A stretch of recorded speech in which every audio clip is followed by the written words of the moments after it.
ہر شخص، نوجوان، طالب علم، مسلمان، غیر مسلم کامیابی چاہتا ہے. کامیابی کے کچھ چپو ہیں، کامیابی کے کچھ راز ہیں، کچھ شاہراہیں ہیں. ان میں ایک راز دیانتداری ہے. محنت پلس دیانتداری. جو شخص محنت نہ کرے وہ کامیابی حاصل نہیں کر سکتا. جو شخص دیانتدار نہ ہو، بدیانت ہو، وہ بھی کامیابی حاصل نہیں کر سکتا. تجربہ کر کے دیکھیں. اب ساری دنیا میں گھومے، کامیاب شخص وہی ہے جو محنتی کے ساتھ دیانتدار بھی ہو. اور بھی راز ہیں، اور بھی چپو ہیں کامیابی کے، گر ہیں، لیکن ان میں سب سے اہم گر محنت اور دیانتداری. یہ اہم راز ہے. جو شخص دیانتدار نہیں، کامیاب نہیں ہو سکتا. وقتی طور پر مال بنا لے گا، کامیابی کی شاہراہ پر پہنچ جائے گا، لیکن یہ منہ کے بل گرے گا، ذلت رسوائی اس کا مقدر بنے گی، دنیا و آخرت برباد کرے گا. اس کی ایک کتاب لکھی کسی انگریز نے. اس نے کہا ایک کمپنی کا مالک، سی او، یا ان کو ایم ڈی کہہ دیں یا مالک کہہ دیں، وہ بیمار ہو گیا اور لاچار ہو گیا، آخر میں بڑھاپا آ گیا. تو اس نے کہا، ڈائریکٹر تھے اس کمپنی کے 5. اس نے کہا آپ یہ کرو کہ میں چاہتا ہوں کمپنی کا مالک کسی کو بناؤں، میں جانے والا ہوں، مرنے والا ہوں، میری موت قریب ہے، یا زندگی ختم ہو رہی ہے، یا میں لاچار مجبور ہو چکا ہوں، یا وغیرہ وغیرہ. تو میں چاہتا ہوں آپ میں سے جس کا جو قابل ہوگا، جو اس کا ثبوت دے گا کہ وہ اس اہل ہے، میں اس کو کمپنی کا مالک بنا دوں گا.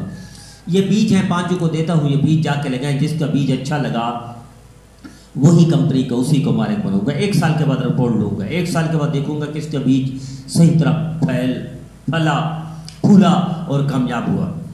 اب 5 نے کیا کیا، 4 نے جا کر بیج لگایا، اور 1 مہینے 2 مہینے کے بعد رپورٹ دینا، واہ بھئی واہ، ہمارا درخت بن گیا، ہمارے پھل لگنے شروع ہو گئی، یہ ہو گیا، وہ ہو گیا. 5 شرمندہ چپ چپ رہا. سال گزر گیا. سال کے بعد اس نے بلایا، آ جاؤ بھائی. تو 4 نے رپورٹ دے دی، جناب آئیے دیکھیے جو آپ نے بیج دیا تھا زبردست پھلاور درخت بن چکا ہے، اور بہترین پھل دے رہا ہے، بہترین فائدہ ہو رہا ہے، بہترین کامیابی مل گئی ہمیں. اب یہ تو کوئی یہ رکھتے تھے 4 میں سے ہمیں کسی کو بنائے گا. 5 شرمندہ تھا، وہ سائڈ پہ بیٹھا تھا کونے کے، تو سر اس کا تو لگا ہی نہیں، درخت ہی نہیں لگا، وہ اگا نہیں، بیج پھل ہی نہ دے سکا. تو اس نے 5 کو بولا، وہ آ گیا.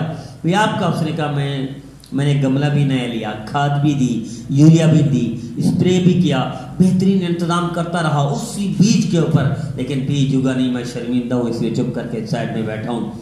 تو اس نے اعلان کیا، میں اسی 5ویں کو بناتا ہوں کمپنی کا مالک، یہ اہل ہے، باقی سارے تم بددیانت ہو.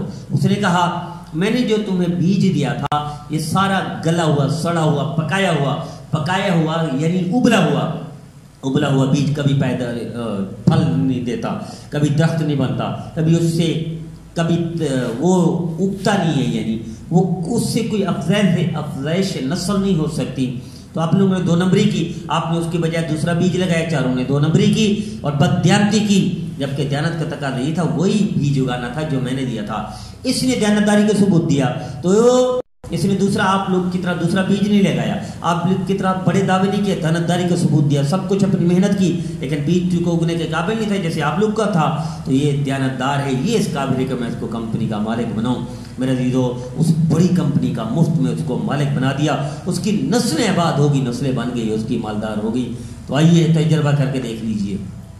پوری دنیا میں جائیں، کامیاب لوگ محنتی بھی ہوتے ہیں، دیانتدار بھی ہوتے ہیں. ناکام لوگ سست بھی ہوتے ہیں، بددیانت بھی ہوتے ہیں. یہ بددیانتی اور سستی ناکامی کی سب سے پہلی سیڑھی ہے. آئیے کامیابی کی سیڑھی پر چڑھنا ہے تو محنت اور دیانتداری یہ آپس میں چولی دامن کا ساتھ ہے، یہ آپس میں دونوں بہن بھائی ہیں. جہاں محنت ہوگی